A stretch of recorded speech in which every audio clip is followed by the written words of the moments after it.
Welcome to Lesson 3 of the Soft Poetic Muse Glam Beauty Masterclass. By now, you have already mapped the architecture of your face, your color temperature, and your contrast baseline. This lesson is not a shopping guide. We will not be reviewing brands, rating cosmetic hauls, or discussing how to replicate the latest viral aesthetic. We are examining the mechanics of cosmetic harmony. A product holds no objective aesthetic value in isolation. A pigment that is beautiful in the packaging or beautiful on someone else can still be entirely wrong for you. We have to separate what is pretty in general from what is pretty on your specific face. We evaluate every potential addition to your kit through a lens of rigorous functionality, ensuring your final collection remains lean and highly specific to your needs. This approach prioritizes the strategic utility of each formula over sheer quantity. Achieving a polished aesthetic requires treating product selection as a strict systemic science rather than an emotional impulse. The core operating principle of your product philosophy is simple. Choose makeup that refines your existing facial geometry rather than overpowering it or creating an artificial mask. On the left blueprint, excess contrast makes the geometry look harsh. Too much gray shadow reads as physical fatigue, and flat textures make the surface look dry. On the right blueprint, soft shadowing and sheer lip definition work with the face instead of against it. Your target equilibrium requires enough soft classic structure to look intentional, enough romantic softness to avoid severity, and enough light spring luminosity to look alive. This introduces the relativity principle. A cosmetic product physically changes its appearance based on the canvas underneath it. A cool blue-pink blush looks fresh on a face with icy undertones, but on warm biometrics, that same product disconnects and looks artificial. Similarly, a stark black liquid liner provides crisp definition for a high-contrast face, but applied to a face that naturally possesses soft to medium contrast, that heavy black line dominates the eye and flattens the surrounding features. The ultimate metric for success is visibility. The best products ensure that observers see you rather than the cosmetic application sitting on top of you. To guarantee that a product belongs on your face, run it through this 5-part validation filter. Every item in your toolkit must clear this specific sequence. First, undertone. We check for a harmonious temperature.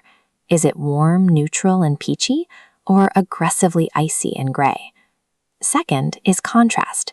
We ensure the depth of the pigment matches your face's natural baseline, avoiding stark blacks or harsh neons. Third is texture, evaluating how the finish will absorb or reflect light. Fourth is placement. We must confirm the product actually supports your specific facial geometry. Even a flawless bronzer will drag the features down if placed too low. Finally, identity. Ask yourself if this product supports a polished, warm, and feminine goal. If a product pulls your face toward a competing aesthetic, like a heavy influencer glam or an icy editorial look, it fails the check. Most bad purchases are not bad products. They are products with the wrong role on your face. A failure at any single node within this filter completely invalidates the item for you, regardless of its popularity or its price. We need to clarify the first node, undertone.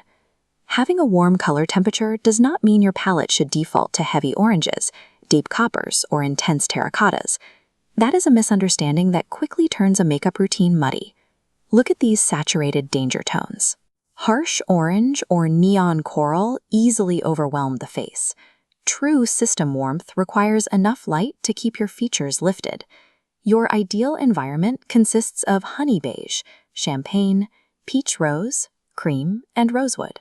Because of your natural luminosity, a muted peach rose blush consistently outperforms a neon coral, even though both belong to the warm family.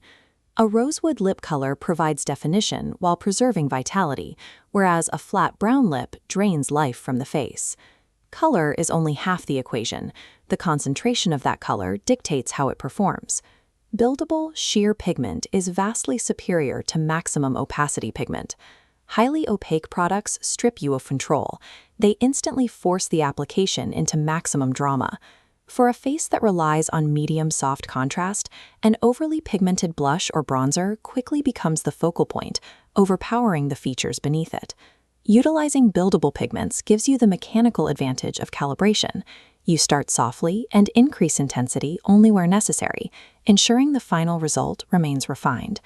Texture is an equally critical variable. Texture dictates exactly how light behaves as it travels across your facial planes. Extremes in finish create immediate visual problems.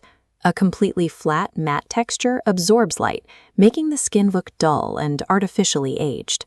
On the opposite end, ultra-wet glass skin formulas reflect too much light. Under professional lighting or video, that excess reflection reads as oily. Chunky glitter poses a different problem. It shatters light reflection into visible particles, creating a disjointed, unrefined appearance that breaks the aesthetic illusion. Your target objective is controlled reflectivity. Satins, creams, and soft focus powders allow light to move gently and continuously. The illumination is present but strictly controlled. Mastering texture allows you to strategically map light across the face. You project vitality and polish without ever looking artificially painted. Not all cosmetic categories carry the same weight in establishing your visual identity. We organize them using a hierarchy of impact. The base of the pyramid holds the core structural categories: complexion, blush, brows, and warm lip color. These control the most socially readable parts of your face. They are non-negotiable for communicating a polished identity.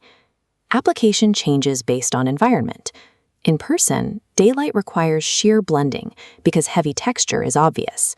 In photography, cameras flatten color, so blush and brows require more definition.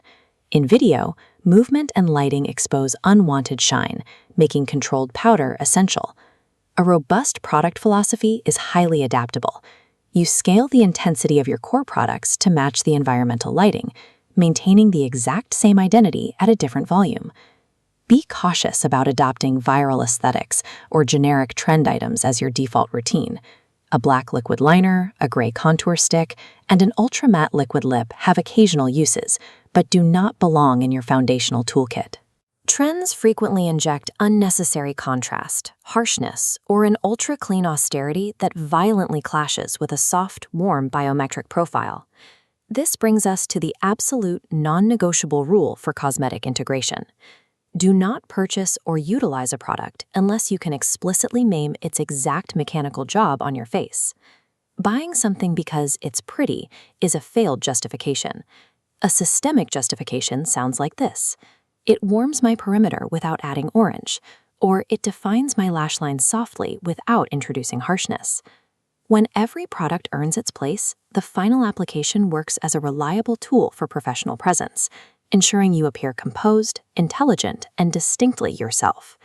In the next lesson, we apply this philosophy directly to the skin. We will detail exact complexion mechanics, focusing on executing satin skin realism and strategic powder placement. Mastering these variables grants you total control over your appearance, moving your routine away from generic trends and into a space of precise personal intent.